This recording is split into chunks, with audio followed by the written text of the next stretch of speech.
an exclusive Minnesota Twins episode.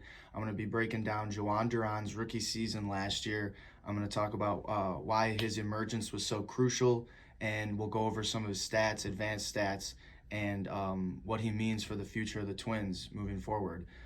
Before that, though, I'm going to remind you, definitely hit the subscribe button. It helps us know that you're liking what we're putting out there. Helps us grow as a channel as well.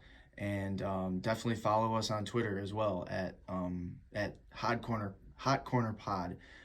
Definitely DM us, hit us up, give us some recommendations for the show. We'd love to hear that. But yeah, just to dive right into it, Jhoan Duran. What else can I say other than just complete dominance? That's all I can say about him.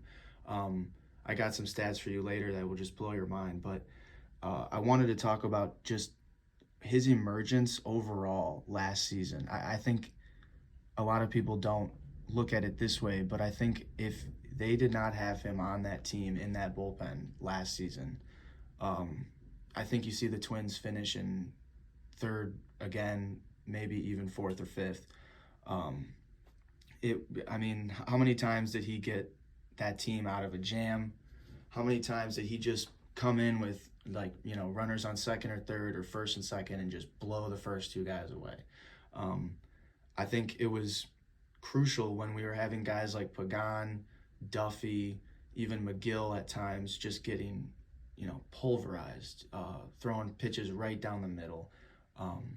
It was so refreshing to see someone come out of the pen throwing absolute gas, filthy breaking pitches, and just like owning the other team. Like it takes me back to Joe Nathan and even Glenn Perkins.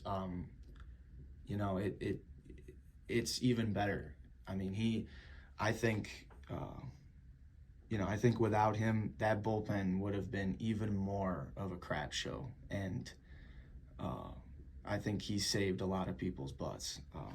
So just looking at his surface stats, he had a 1.86 ERA in 67 and 2/3 innings with 89 strikeouts.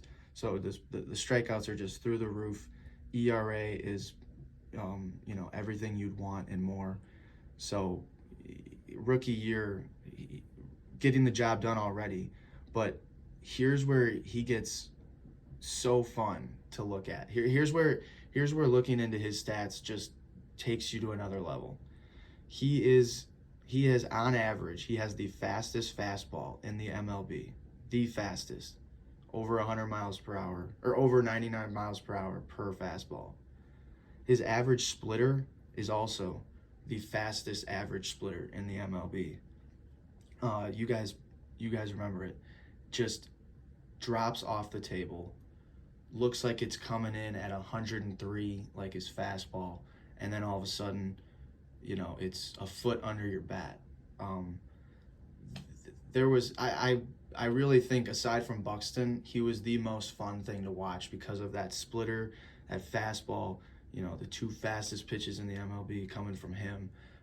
He called it a splinker too, because it even had some sinking action towards right-handed hitters' feet, So, it's just nasty. And then on top of those two pitches, you add in another one. He had the second fastest curveball velocity in all of MLB.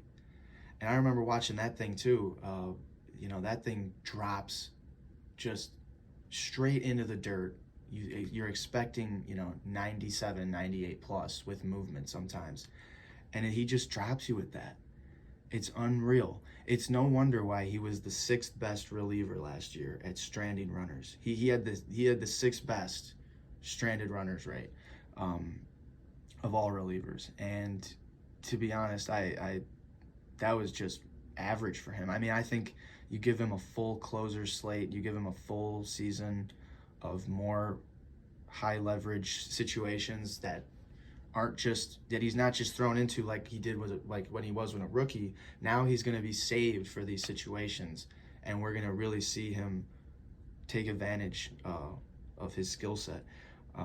But to go further, even into his advanced stats, you go on his Baseball Savant page. It is unbelievably red. It is just, and for those of you not familiar with Savant, red is amazing. Red is, red is hot. It's good.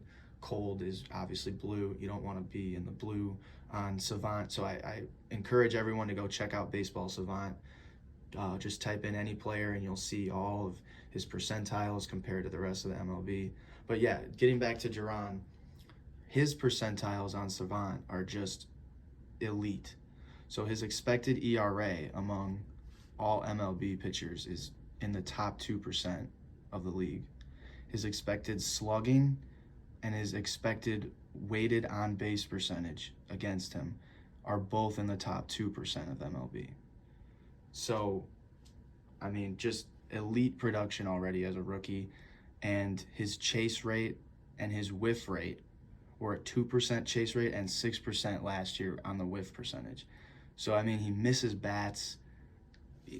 Everybody even, I mean, he's so nasty that he doesn't even sometimes have to throw a strike and the bat's already through the zone. It's crazy. I mean, the whiff rate, the whiff percentage in the top 6% as a rookie, I mean, you're deceiving everyone. It really, I sometimes words can't describe it. Sometimes I'm speechless. And yeah, just overall, again, you look at the makeup of that bullpen last year, they only added, Joe Smith and Emilio Pagan in the offseason, I think, to the bullpen. That's right. Alcala went down. They knew they weren't going to have him. They traded away Taylor Rogers. So, there was a lot of concern. There was so much worries heading into the season with this bullpen, the shakiness of it, and especially with the years prior when they had brought in Colome, and again, Joe Smith, people who just didn't work out. So there was that concern with this pen. And I think when we saw this guy in spring training, I think when we saw the radar gun and we saw the swings and misses, the weak contact and the jamming hitters inside, we knew that we had something special here. And that's why my hot take in all of this is I truly believe, with all this factored in, with the velocities of the pitches, being able to strand runners, and then all the advanced metrics of how he's in the top 2 to 10% of everything. I think you factor all that in, and then you even throw in him being in the American League Central, where there are some pretty lackluster teams and then a lot of right-handed hitters, a lot. I only see him getting better. I think my hot take is that I think after 2023, he will be the best closer in baseball, or the best in the American League. I think he was just giving us a taste, to be honest. And the Twins, I think they're going to be smart with their bullpen usage. I think Rocco's done a good job with that. Regardless of what people think about the 6th inning, I think using Duran for any type of fireman, get us out of a jam situation, high leverage, whatever you want to call it. I think him in the 7th, 8th, or 9th is perfectly reasonable. And because of it, he'll be the best reliever / closer in the MLB or the AL Central. So that's my hot take. Let me know what you guys think of all this about Duran. What are you guys excited about, with him in the bullpen? Definitely, like I said, follow us, subscribe. Lets us know you're liking what we're putting out. Helps us grow the channel. And tell your friends, follow us on Twitter. But with that, I'll have to say goodnight. Later.